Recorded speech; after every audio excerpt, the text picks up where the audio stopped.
Imagine करो, अगर मैं आपको कहूंगा कि इंडिया में एक ऐसा एरिया था जहां 50 साल से गवर्नमेंट का कंट्रोल नहीं था, जहां पुलिस स्टेशन पे अटैक, जहां ट्रेन्स पे बॉम्ब ब्लास्ट होते थे, और आज वो 106 डिस्ट्रिक्ट से सिर्फ 6 डिस्ट्रिक्ट में रह गया। लगता है ना इम्पॉसिबल, बट ये सच है। और जो बात 5 डेकेड्स में नहीं हुई वो लास्ट डेकेड में कैसे हुई, ये सवाल है। द रेड कॉरिडोर, चलिए इसके बारे में जानते हैं। तो द रेड कॉरिडोर क्या है? इंडिया में 1960 से एक आर्म्ड रेवेलियन चल रही थी। कम्युनिस्ट आइडियोलॉजी के नाम पे कुछ ग्रुप्स ने गवर्नमेंट के खिलाफ जंग छेड़ी थी। ये लोग कहते थे हम गवर्नमेंट नहीं मानते, हमारा अपना रूल चलेगा। और ये सिर्फ कहने की बात नहीं है, ये लोग एक्चुअली पुलिस स्टेशंस पे अटैक करते थे, गवर्नमेंट ऑफिसर्स को किडनैप करते थे, रेलवे ट्रैक पे बॉम्ब रखते थे और पैरेलल गवर्नमेंट चलाते थे। 106 डिस्ट्रिक्ट में उनका पूरा एरिया उत्तर प्रदेश से भी ज्यादा एरिया का था। तो 1967 में वेस्ट बंगाल के नक्सलवाड़ी विलेज में ये मूवमेंट स्टार्ट हुई, इसलिए इन्हें नक्सलाइट्स कहते हैं। ये लोग माओ जेडोंग की आइडियोलॉजी फॉलो करते थे, armed revolution through guerrilla warfare. Initially ये सिर्फ एक स्मॉल रेवेलियन थी, बट ग्रेजुअली ये स्प्रेड होती गई entire central and eastern India में। क्यों?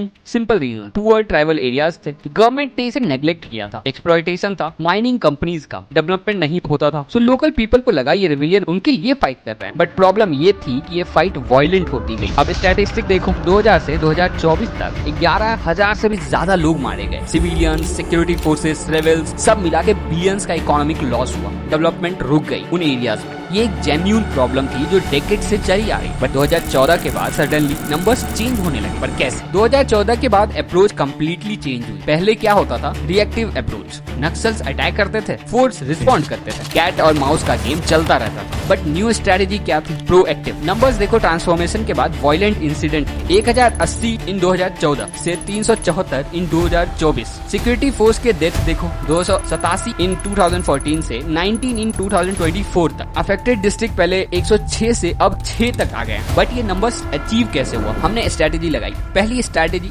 Massive security deployment. 66,000 security personal deploy किए गए स्पेशलाइज्ड फोर्स से, जैसे CRPF battalions, state police forces, intelligence network. दूसरी स्ट्रेटेजी थी इंफ्रास्ट्रक्चर डेवलपमेंट की। सिक्योरिटी इंफ्रास्ट्रक्चर बढ़ाने की, पुलिस स्टेशन 66 से 612 किया गया, जो कि 10 गुना इंक्रीज हुआ। फोर्टिफाइड पोस्ट बनाए गए डीप फॉरेस्ट एरियाज में। कम्युनिकेशन नेटवर्क और क्विक रिस्पॉन्स टीम बनाए गए। और तीसरी स्ट्रेटेजी रही टारगेटेड ऑपरेशन की। रैंडम ऑपरेशन नहीं, प्लान्ड एलिमिनेशन किए गए। टॉप लीडरशिप को सिस्टमैटिकली टारगेट किया।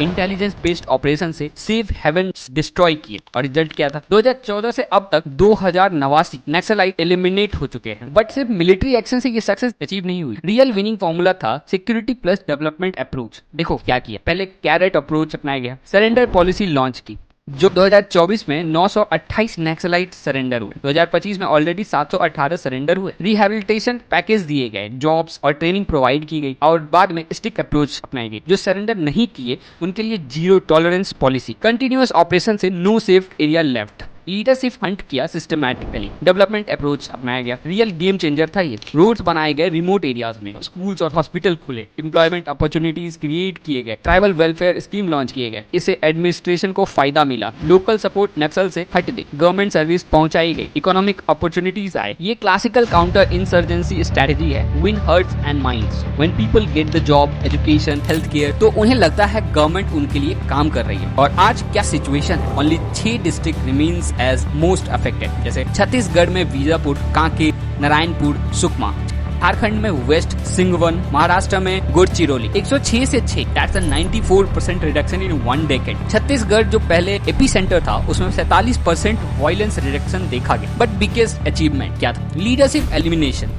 Milind Teltumbde politburo member को एलिमिनेट किया गया 2021 में। साईनाथ एलियास दीपक को 2023 में। Basavaraju general secretary recently मारे गए। जब टॉप लीडरशिप खत्म होता है ना, तो मूवमेंट ऑटोमेटिकली कमजोर हो जाता है। और होम मिनिस्टर अमित शाह का टारगेट है मार्च 31, 2026 तक कंप्लीटली नक्सल फ्री इंडिया। क्या ये टारगेट रियलिस्टिक है? करंट डिक्लाइन रेट देखकर बिल्कुल पॉसिबल लगता है, बट क्रिटिक्स कह रहे हैं human right violation, tribal displacement, heavy handed approach. Opposition parties कहती हैं डायलॉग करो, मिलिट्री एक्शन नहीं। बट गवर्नमेंट का पोजीशन बिल्कुल क्लियर है, पहले सरेंडर फिर बातचीत।